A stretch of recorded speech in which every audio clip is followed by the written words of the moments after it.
Hello everyone, this is another week of the major literary works in English literature series, and today I have chosen the work written by Geoffrey Chaucer entitled The Canterbury Tales.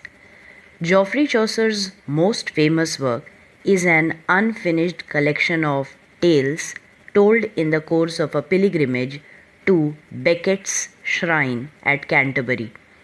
A general prologue briefly describes the 30 pilgrims and introduces the framework.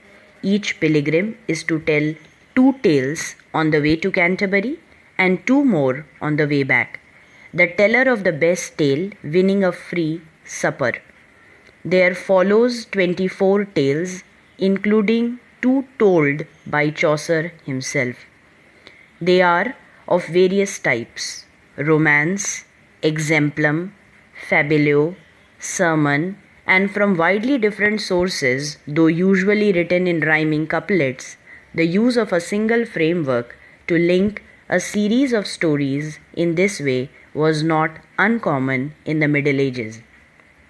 And there is no reason to suppose Chaucer had a specific model for it.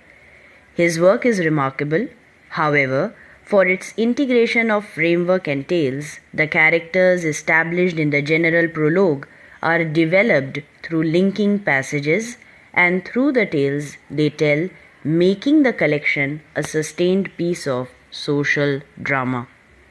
Chaucer's social understanding and psychological realism should not make us read his work as a treatise on sociology or psychiatry, but his total meaning, its part of his greatness, and his wit, humor, and tolerant humanity are pervasive element of his originality. The laughter of the Canterbury pilgrims comes never to an end, and their talks go on with the stars. Chaucer's comic realism seems to imply that laughter is the best way to meet the irrational vices and the ridiculous follies of men. But he also strikes a more serious note. Man's dignity and integrity are to be valued above all else. The Franklin solution to the problems of marriage, for example, lies in mutual respect, love, and honesty. For truth, the highest thing a man can keep. Chaucer never forgets how fickle is the wheel of fortune, which may at any moment hurl a man down, and the clerk points to the true import of his taleman in the hand of God must learn to bear adversity like a man with understanding and courage. I hope this podcast on the Canterbury Tales makes you realize that how rich would have been this work, and if you have not read this, it is a signal that you must read and understand this work.